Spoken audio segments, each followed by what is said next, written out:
অন্ধকারের মধ্য দিয়ে কোনো কালো থাবা বেরিয়ে আসছে কিনা এবং ধর্মকে ব্যবহার করে কোনো শক্তির উত্থান হচ্ছে কিনা প্রশ্ন রাখেন বিএনপির নেতারা।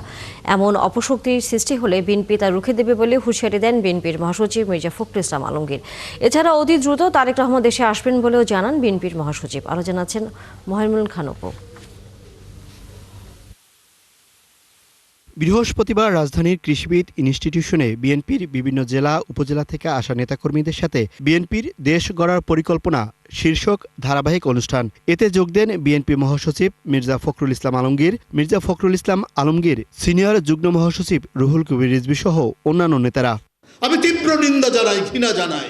৫ আগস্ট ফেসিবাদ থেকে মুক্ত হবার পর দেশে নতুন কালো শক্তির উত্থান হচ্ছে কিনা তা নিয়ে শঙ্কা জানান রুহুল কবির রিজভী।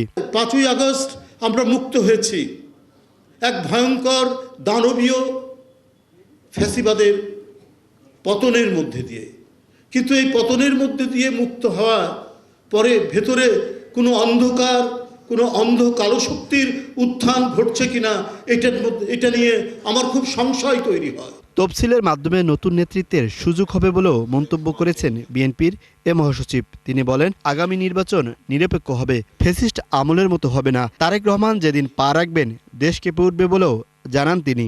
পেছন থেকে অন্ধকারের মধ্য দিয়ে একটা কালো থাবা বেরিয়ে আসছে কিনা, আরেকটা ফ্যাসিজম অন্য দিক থেকে আমাদের উপরে চেপে বসতে চাইছে কিনা, আজকে মানুষকে বিভ্রান্ত করে এবং দুর্ভাগ্যজনকভাবে আমাদের প্রিয় ধর্মকে ব্যবহার করে তারা আজকে বাংলাদেশের মানুষকে বিভ্রান্ত করতে চাইছে কিনা।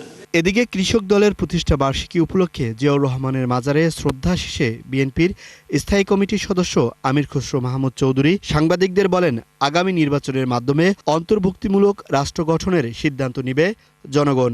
এই নির্বাচনের মাধ্যমে বাংলাদেশে একটি গণতান্ত্রিক অর্ডার ফিরিয়ে আনতে হবে, একটা নির্বাচিত সংসদ থাকতে হবে, সরকার হতে হবে যারা জনগণের কাছে দায়বদ্ধ থাকবে।